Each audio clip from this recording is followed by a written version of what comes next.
Throughout the West, we have arrived seemingly overnight in a new era where we are asked questions whose answers were once self-evident.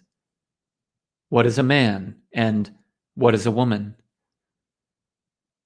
Whatever the combination may be of pharmaceutical marketing, ideological capture, social contagion, exposure to toxins, or indeed the effects of spiritual warfare, more and more people in Western society are declaring their unease in the bodies in which they were born.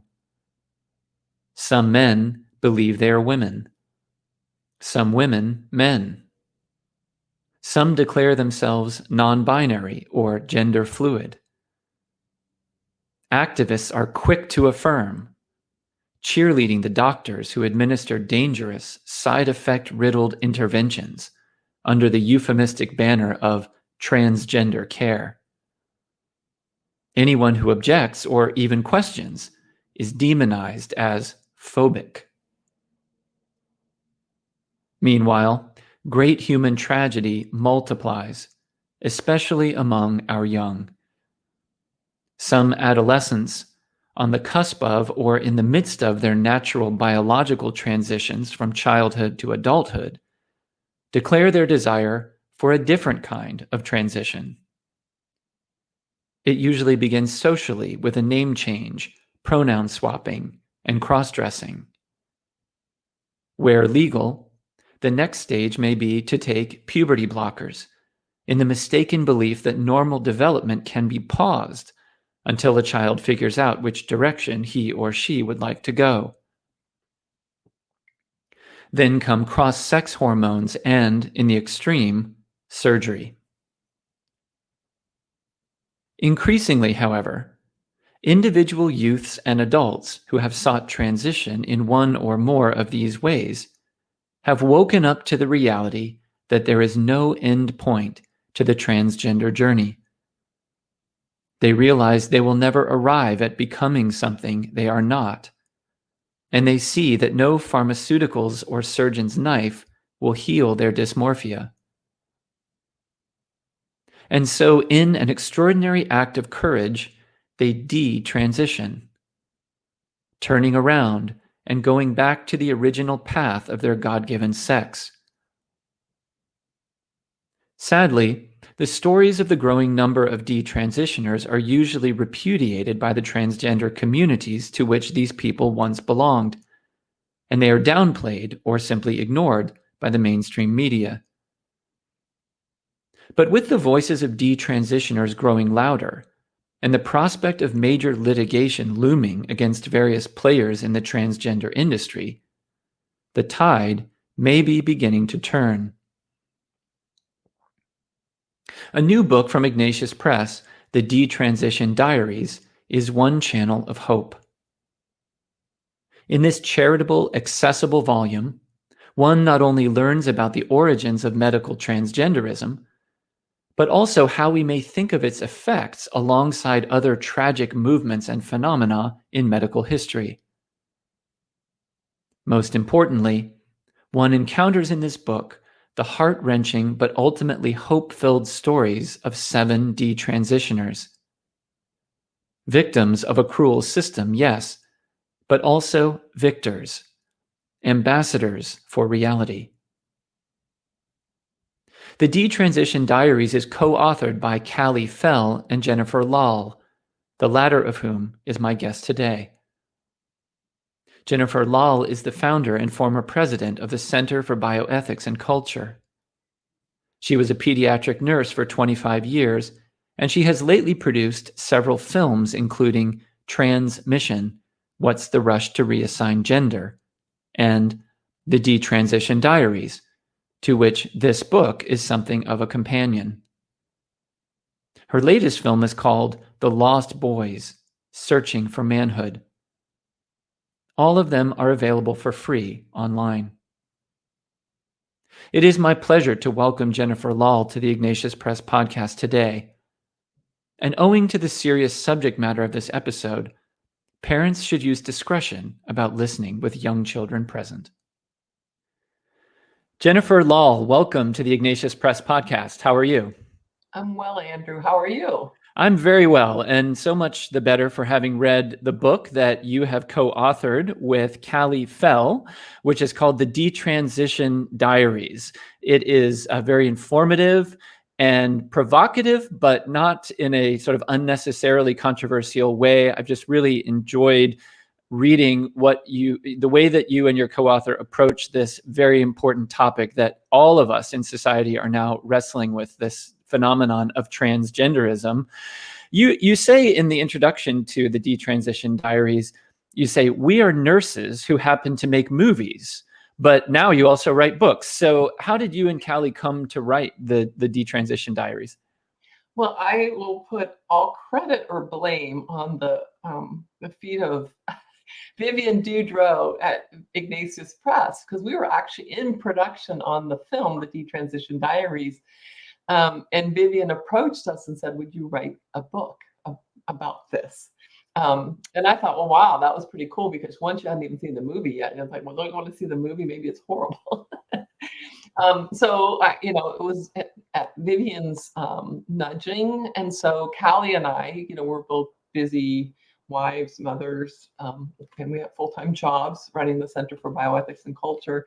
We said to Vivian, let us think and pray about this, and we'll get back to you. And of course, we got back to her and said, clearly this is something that we are to do. Why else would this opportunity land in our lap?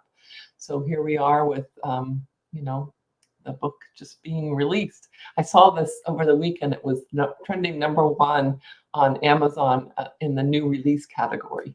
And I thought, Wow.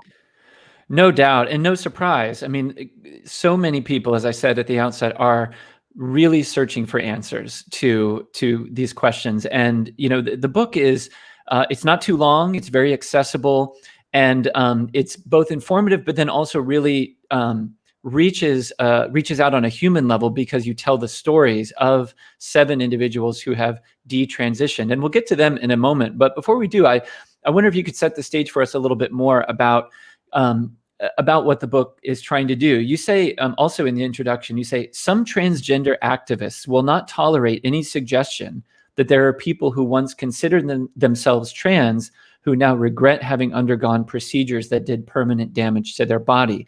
And I read that and I thought it really does seem to be the case that there is kind of this one narrative, and yet the human stories are much more complicated than that. And there are people out there who are not only detransitioners, but people who are just really wondering what the truth is out there. So I don't know, from your background in healthcare and you're researching all these topics, what kind of opposition have you bumped up against as you've been trying to get the stories out? Yeah, we've been actually very fortunate in that our documentary films, and we've made 3 now in the space of transgenderism, have been overwhelmingly, largely positively received. We haven't had our YouTube channel shut down. We just released a new film 3 weeks ago, and 2 of the male stories we included in this book. And that film is, we've had 350,000 media views of that film. And in 3 weeks, it's already now in Spanish and Polish. And the YouTube comments are overwhelmingly positive, with thumbs up and just a few stink bombs. And I think that's our style in writing and talking about this issue. We're not polemic. Again, we're nurses. We like the facts. What does the science say?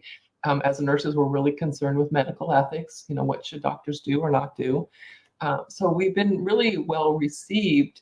And what prompted the making of this movie, The Detransition Diaries, and then book, was we actually watched the 60-minute segment, which we talk about in the book, where it was a focus on transgender health. And 60 Minutes dared to include a small sliver of the segment, included the voices of detransitioners. And we saw the backlash that not only the television network and Leslie Stahl, who was the interviewer of that program, that was thrown at these, how dare you tell those people's stories? And that's when we thought, oh, then that's all the more reason why we have to talk about this. Yeah, yeah, and I had not seen that Leslie Stahl segment, but funnily enough, as I was wrapping up my reading of your book in preparing for our interview, there was an article in the New York Times, of all things, that I mean, and that really felt to me, and maybe we can get into this a little bit later, but it does feel to me that there might be a little bit of a shift going on, and your book seems to take a place in that, in this conversation that maybe is opening up a little bit now. Yeah, and it's funny because, at the end of the book, we sort of close it out with, how is this going to come to an end? And we outline several different medical scandals over the course of some time, largely in the United States. And we make the case that it's whistleblowers and it's lawsuits. And we've already seen, the New York Times piece last week, where we actually got, a journalist who was willing to speak the truth. Not that she was a whistleblower per se, but she was actually able to crack through that, fortress of thou shalt not speak about this. And then just the other day, another whistleblower has come forward. And I'm in California. I'm in the backyard of Ignatius Press in the Bay Area.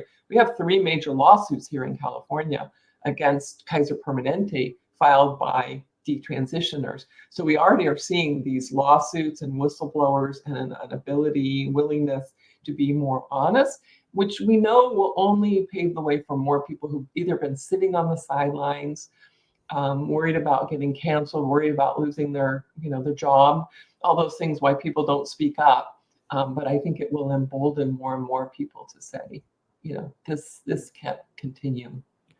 Yeah, let's hope so. And maybe to get into the topic a little more, even as we're now wondering if the conversation is widening, most of us are still just trying to make sense of the phenomenon of transgenderism as seemingly having come out of nowhere. But as you lay out early in the book, it hasn't exactly come out of nowhere. I mean, the numbers have skyrocketed in just the last few years, especially among younger women, which we'll get into. But there is a story to tell about kind of the transgenderism phenomenon. And in your book, you begin that story, or more or less begin that story, with someone called Einar Wegener. Could you kind of give us some of the highlights of the story, maybe beginning with that figure, like how did we get to where we are today? Yeah, Mr. Wegener was an artist. He was married to a woman who was an artist, and she, asked him one day to sort of be the subject, the model. Artists like have to paint somebody, and we put him in women's clothing, and sort of that set him off on feeling like, oh, I like this. I like presenting as a woman. Maybe I am a woman. And he went on, and I can't remember the actual date, but he went on and had the first uterine transplant, and eventually died of uterine transplant complications of that surgery.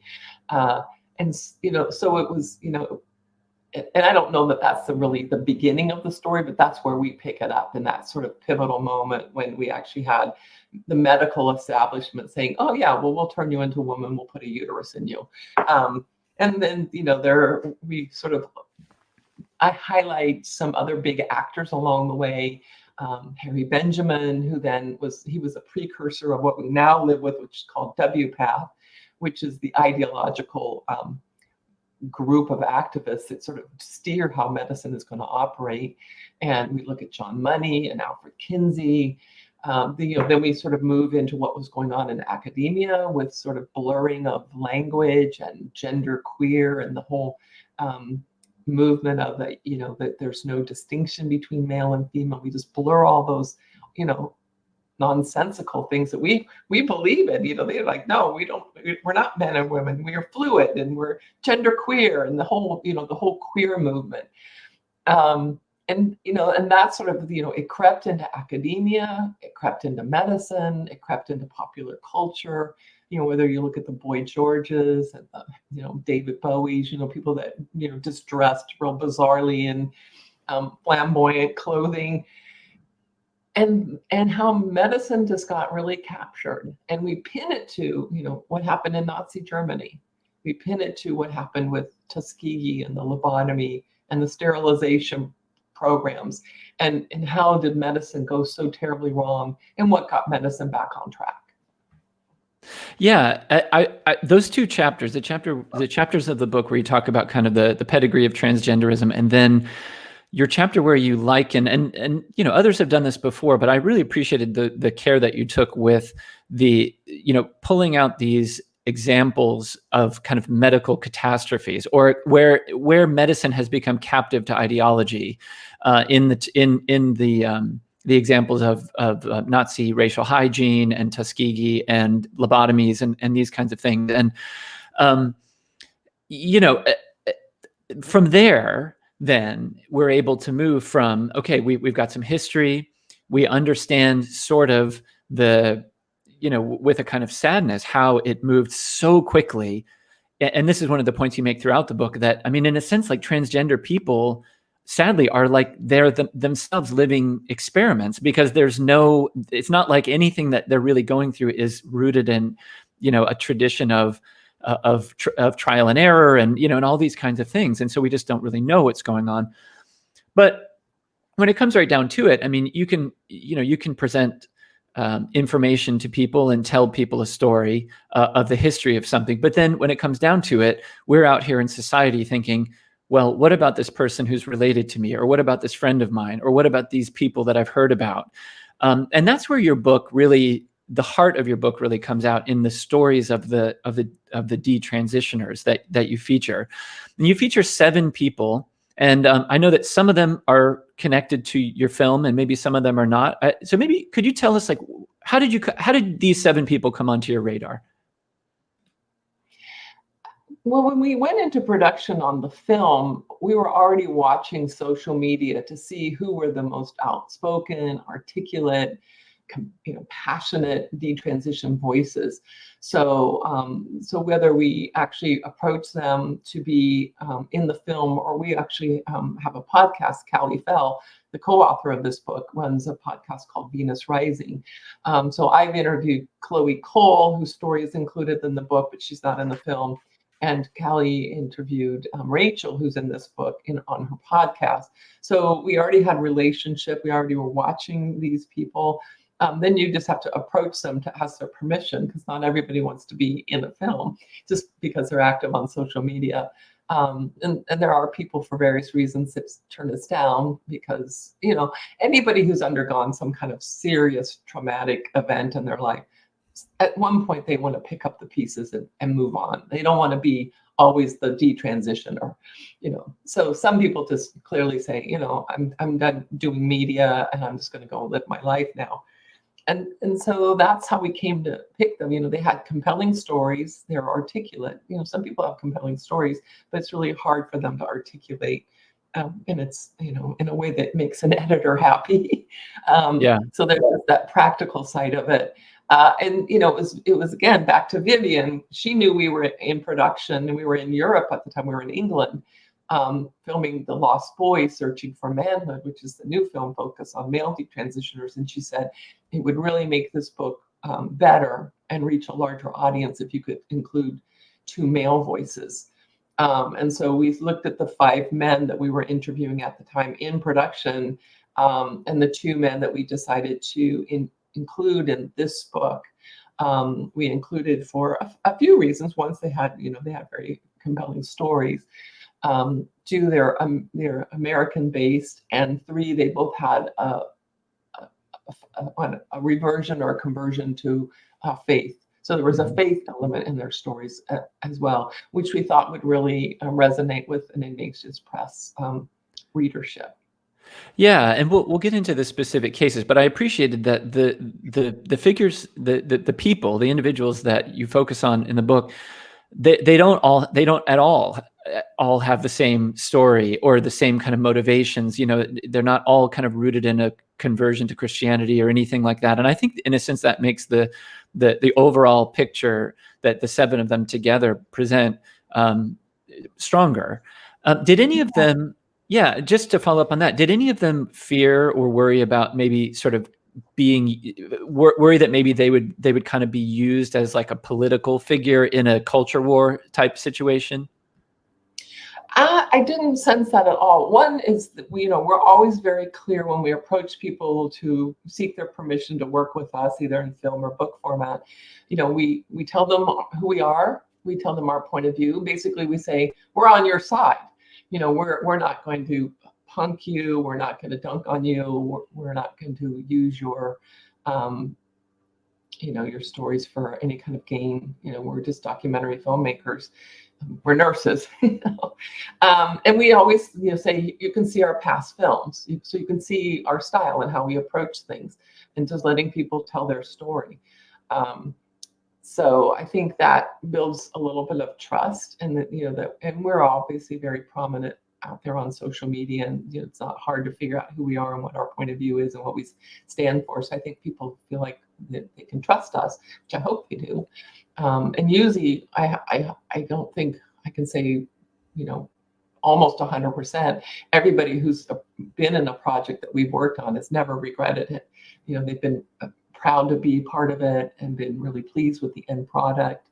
And I have to give credit again to Ignatius Press. This is the first time I've ever written my own book. I've written lots of chapters in other people's books, but to do my own book, and I mean, Ignatius Press is an amazing group of people to work with, and the editors. I mean, as much as I want to take credit for every word that was written here, editors make everything much shinier and prettier, which we're so grateful for. And they did, they allowed us to include stories of people that are same-sex attracted. Which you have to walk a fine line when you're dealing with a publishing company that has one point of view, but you're including stories. But that's the real world we live in. And that's the real world we're called to operate and work in and do our various vocational callings in. So we were really happy that they didn't say, well, you only have to include these kind of stories and not those kind of stories, which I think makes the book, again, approachable for a broader readership, because there's, in these 7 stories, everybody who reads a book will see somebody in it, whether it's a family member or a neighbor, or, they'll have some kind of point of contact where they'll go, oh, I know somebody that is struggling with that or feels that way, or. Yeah. Well, let's get into the individuals, because I think each one, maybe we can highlight the things maybe about each one that stand out. And the first one is Helena. And one of the things that really struck me about Helena's story, and this runs through the other ones too, but right off the bat in this first one, there's a quote where it says here that people tried to bend over backwards to help me be trans. That's what Helena says. That, the first sign of confusion about her gender, there were people who kind of pounced and who grabbed onto that and wouldn't let it go. So maybe you could say something about that, about Helena's experience, and maybe others as well. Yeah, and that is a theme that you'll hear throughout this conversation on transition, detransition. And Helena was a classic young teenager who was just struggling with all kinds of things. She had some depression, some mental health issues, didn't fit in, didn't really have a lot of robust, good, strong friendships. Felt isolated at school, and nobody, teachers, counselors, nobody picked up on that. But the minute she came out as transgender, they all went, "Oh, Helena, you're so popular now." Helena learned that this was a way to get social credit. She talks about being, she was white, from a upper middle class family, and so she was the oppressor. Kids today, they look at them, and we talk about this in the male detransitioners too. Men are the oppressors, white people are the oppressors. So she learned that if she changed her pronouns or changed her name or identified as, non-binary and gender fluid or trans, she got social credit. She didn't have to apologize anymore, and she had friends. And so, kids are smart in figuring out often, how can I become popular? How can I have friends on the playground and not sit alone at lunchtime? And that was really tragic for her, because nobody seemed to care about her when she was struggling, when she was sad, when she felt alone. Yeah. Yeah, I thought that was particularly interesting in attaching the what we're seeing as a culture with transgenderism to the possibility of this being in a sense a kind of just something kind of a social pressure that is exerted on some people. But obviously that's not everyone's experience. To others, they sort of come out as transgender or experience or express that in different ways. And the second person you focus on, Grace, that one was kind of heartbreaking for me to read about because one of the things that came out in her story, which came out in some of the others as well, is Grace was told as she was questioning, as she was doubting, that if she, once she sort of put the piece on the board saying, I think I'm transgender, then if she questioned it, the response back to her was something along the lines of, well, you're just internalizing transphobia from other people. And so then it creates this sort of really strange loop in a person's head that it just seems so hard to get out of. Yeah, and Grace, when she was a young girl and in college, she identified heavily with sort of the social justice warrior crowd at school, and very ideological. And it's funny when you are in that kind of a milieu that it's very rigid. There's not a lot of tolerance for diversity, and it's like you have to be trans, and if you're not, you're just a transphobe, you're part of the problem.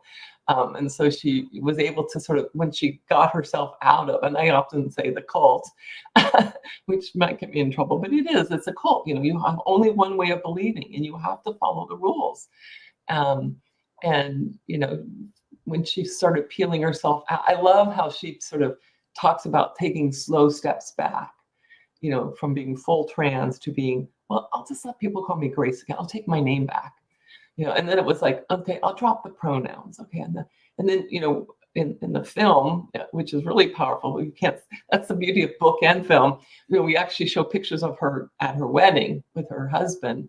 And, bonus features for your listeners, if you've made it this far, Grace has just had a baby. Oh, wow. That's wonderful. She talks about worrying, if she has harmed her fertility because she took testosterone. Mm-hmm. And of course, she laments because Grace is one of the women in the book that we talk about the fact that she had a double mastectomy as part of her trans journey. So she's been quite open on social media about the fact that she can't nurse her baby. Yeah. Well, that's encouraging then. And there was a lot of encouragement actually in the stories of people, taking their lives back and taking their identities back and really becoming more whole after having made these pretty drastic decisions about their bodies. Yeah, and it's clear that they don't, like I said earlier, they don't want to spend their life being identified as this thing that they did on this moment in their point in history in their life. And we, in our film and in the book, we have to give hope because there is hope, right? We have hope. And you see it in these people that you think on one hand, they could just wallow in their tragedy and be bitter and angry and shake their fist at the doctors that did this and the therapists and the teachers. But they have, people always ask me, who did you like the best? Who was your favorite? I'm like, maybe that's the mother in me, the pediatric nurse in me. I love all of them, and they do in their own, individual, unique ways, find a way to rise above this. Yeah. Yeah. It really, that shines through in all the stories. One of the two men that you focus on is a man called Nick, and his was unique. What was one of the unique stories that our listeners at Ignatius Press might find particularly interesting because he actually, part of his detransition was a reversion to Catholicism. I don't know if you want to say something about Nick, about his story. Yeah. Well, one thing, that was interesting to me is that when Nick decided to announce that he was a woman and was going to be living his life as a woman, his father was very not happy about that. And his mother embraced it and thought it was wonderful and wanted to champion that her son was now her daughter. So that immediately caused some, tension in the family, especially between the husband and the wife, clearly. But, Nick, these are my words, and maybe if Nick listens to this, he maybe would correct me. But, he was perhaps what you would consider sort of a nominal Christian, a nominal Catholic. Wasn't I don't get the sense that he was raised in a robust, strong Catholic faith family. But that was a very important element of him waking up to his delusion, confusion about who he was a reversion back to his faith, which he's now by his own admission, embraced and regularly attending mass and finishing up graduate studies and wants to teach in a Catholic school educational setting. So that was very encouraging to hear that he had, as part of his path forward, had come back to that little nascent faith in him, and it seems to be in a very meaningful way. Yeah. That's obviously very beneficial to him. And the same with Torrin, the other gentleman in his story. He's a Protestant by tradition, and that was a big part of his sort of putting the pieces back together, was making sense of a larger faith narrative in his understanding of who he is in the larger meta narrative of the world. Yeah. Well, that's wonderful to hear. What about maybe we can skip around a little bit. What about Chloe? Because the thing that struck me about her is, and you talked about this in several places in the book, is that there does seem to be a kind of statistical connection between autism and transgenderism. And that was the case in Chloe's story. Maybe you could say something about her. Yeah, we included Chloe, one, because she was probably one of the youngest people that was put on a surgical path to transition, with having a double mastectomy when she's still legally a minor, which is just abhorrent to me to think about.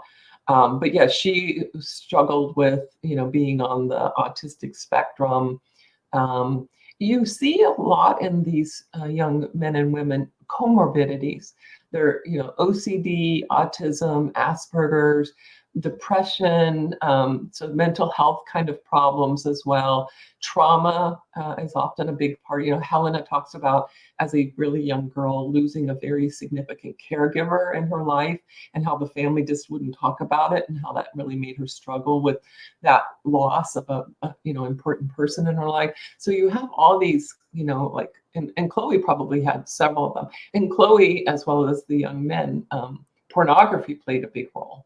And the influence of the internet. Chloe talks about, as she was the youngest of, I believe, five children. And so she was sort of the, on your own kind of kid. The older siblings were much older than her, off at school, gone all day. Her parents both worked. So she had access, she says, to pornography that she should never have ever had access to. And she also, because, we all know that when you're online watching stuff, the internet is watching you, so they serve you up more stuff that you're watching. So she couldn't open, she says, Instagram. She couldn't open Instagram without being sent, transgender stuff. So my takeaway to people is, if you're raising young children right now, you really need to monitor their social media and what they have access to. Get your kids outside, connecting to real people. Chloe, just spent hours online, because she was home alone and had, nobody supervising her. Yeah. So, which is quite tragic, because so much of this could be unavoided if we recognize these other issues that are going on with the child. Like, why does my child, who otherwise seemed fine, think they're the opposite sex now? Let's look at what's going on at school. Are you being bullied at school? Are you depressed? Are you sad about anything? What have you been doing on your computer? Can I look at what you're looking at? And look at those things versus saying, oh, you must be born in the wrong body. Mm-hmm. Yeah. The two other individuals that you feature are Kat and Rachel, and I'll just name them. So we've named everybody, but maybe we could transition with them to the topic of, why is this happening to women, to young women, the way that it is? Like, what is going on? That's something that you focus on a little bit in the book, that there seems to be just this way out of proportion situation where young women are ill at ease now in their identity, in their bodies as women, and are seeking transition and identifying as transgender. What's going on there? Yeah, and I think if we wrote the book now, we'd have to give a little nod because it does seem to be trending up in young boys too, about 30% of young boys now. But uniquely to young girls, is young girls, more so than boys, they're very social creatures, and they run in packs.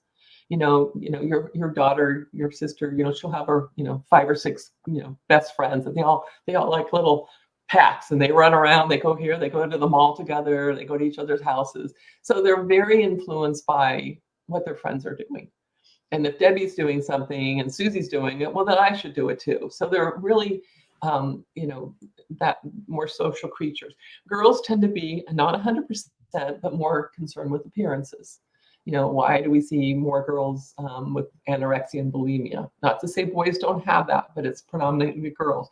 Why do girls have more cutting, self-harm versus boys? So girls are more prone to those kinds of things when they have some kind of internal mental health strife, struggle, to those kind of issues.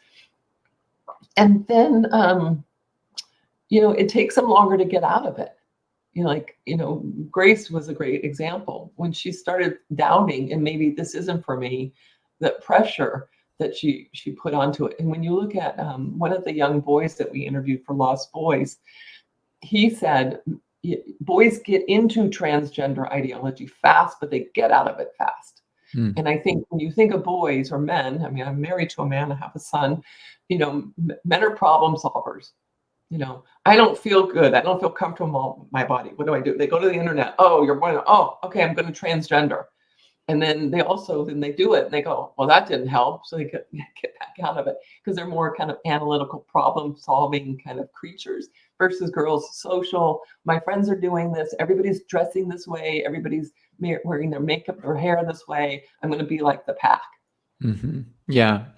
I thought it was illuminating what you put in the book about that particular aspect of the transgender situation, and our readers will be able to explore more for themselves. The next thing, though, is the question of the long-term damage that occurs from women and men who transition and then detransition. And maybe we could start with the question of puberty blockers, because I know that in the culture, in the media, there is this narrative which says, hey, look, for a kid who's confused, let's just press the pause button. Let's just press the pause button and let's see where this goes. And you lay it out pretty clearly in the book that that's not really possible. So maybe you could say more about the long-term effects of puberty blockers and what that's about. Well, and we rely heavily on footage from our very first film that we filmed called Transmission, What's the Rush to Reassign Gender? And in the Detransition Diaries book, we interview Dr. Quentin Van Meter, a very strong man of faith, Catholic faith, who's a pediatric endocrinologist down in the Atlanta, Georgia area. We interviewed Dr. Paul Ruse, who, again, a very strong Catholic MD, PhD at Washington University, who's pediatric endocrinology. So these are the experts that know, puberty and what happens in the brain and the body during puberty, and this notion that you can just stop a very important step in human development, and that it would have no negative consequences is just scientifically, biologically inaccurate. There are very important things that are happening when you move from infant to toddler to pre-adolescence to adolescence and adulthood and old age. It's a very orchestrated by design human development. And we know that overwhelmingly, once children are started on the medicalization track, they do move on to taking the cross-sex hormones. Once they block their puberty, they do move on to surgical interventions. It's sort of, we talk about Michelle Forcier in the book, who was in Matt Walsh's film, What is a Woman? She was the chicken lady. Everybody refers to her now as the chicken lady. Well, she was in our film, before What is a Woman comes out. And she talks about your child is on this gender journey and it just gives them time and you can pump the brakes and you can, and that's just not true. that's it's just ignoring human biological development. And now, my colleagues and I have written a manuscript that we are trying to get published in a medical journal. These children are offered fertility preservation, which we talk about in the book. So before you block up puberty on a boy or a girl, they're offered to freeze and bank their sperm or eggs, because we know it's going to have a negative impact on their fertility. Mm-hmm. Why else would we offer to preserve their gametes, egg and sperm, if it doesn't negatively harm their ability to, later go on and have a child? The same with children that are already through puberty, because some kids don't have their puberty blocked. Maybe they're 11 or 12, they've already started or, through puberty, decide that they want to transition. Then they're offered, the same fertility preservation. But yeah, these are just important things that are happening at the human biological development. And these are important stages, not just only in your fertility, your fertile bodies, because puberty is making you into a fertile human being that can then go on and have children, but your brain is developing during puberty into bone structure. Boys get deeper voices, boys get an Adam's apple. Boys and girls start developing hair on different parts of their bodies based on being a boy or a girl. So it's not just, this little, we can pause it and nothing will be harmed at all. And you never see somebody going through puberty at 27 because you unblocked their puberty. You go, okay, now you can go, no, you're 27 now. You missed the puberty part Right. of your development. Right. Yeah. And the next step, whether a person has taken puberty blockers or not, would be those the cross hormone drugs. And those also, and again, you say this many times in the book, but I mean, there again, the ship is being built as it's flying to some degree. I mean, we're just now sort of figuring out what these long-term effects are going to be on the people who take them, but there clearly are some. And one of the heartbreaking things was I think in a few cases with the stories that you told were women who take testosterone, they don't get their female voices back, or sometimes not. Anyway, there are certain things that kind of can't be undone. Is that right? Yes. So with women, their voice, it's very hard to get their natural natal, the voice that they were born with, the voice that God gave them back.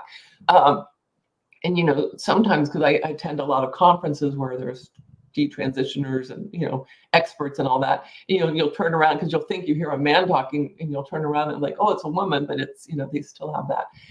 Women have hair loss, because they become like men, and that doesn't come back. So you'll see a lot of detransition women who still talk about the devastation of the fact that they have lost hair. They've got male pattern baldness, and you can't. As men and women, men have estrogen in their bodies, women have testosterone, but it's at very different levels, right? So, when you take a male body or a female body and you put them on the dose of estrogen or hormone, so say a man, you put him on the estrogen dose of a woman, that's estrogen at a level that a male body is not able to handle. And the same goes, the reverse with a woman who's taking high dose testosterone. And you hear about, bone loss and heart disease and, things that, shouldn't be occurring, and especially in young people, people in their 30s. And for the people that go on to do surgical, I don't want to call intervention, but back to Grace. I mean, she had a double mastectomy, and a double mastectomy. Again, this is kind of, I'll try to be in polite terms.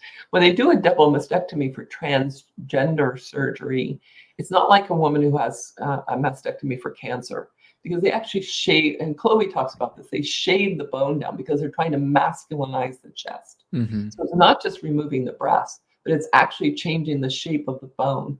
And so all of the milk duct glands are gone. So even if they, wanted to try to produce milk, that this is not possible. And part of Chloe's waking up was she was in a class in high school, and they were talking about the study where they put the monkeys in the cage, and one gets a monkey that's covered with like a soft little blanket, and one's like a monkey that's just wire. And naturally, the monkeys gravitated to the soft little fake monkey because it was more maternal, more, like a mother. And it was at that moment that she realized, oh my gosh, I'll never be able to breastfeed my children if I ever have them. So yeah, the short and the long-term complications to their actual health and just their physical appearance. Yeah. Is, um, you know, Nick talked about almost going forward to have the surgery to shave down his Adam's apple, because even though he presented as a woman with long hair and wearing dresses, you would just look and see he had to shave all the time, and just the physical presence of a Adam's apple. Yeah.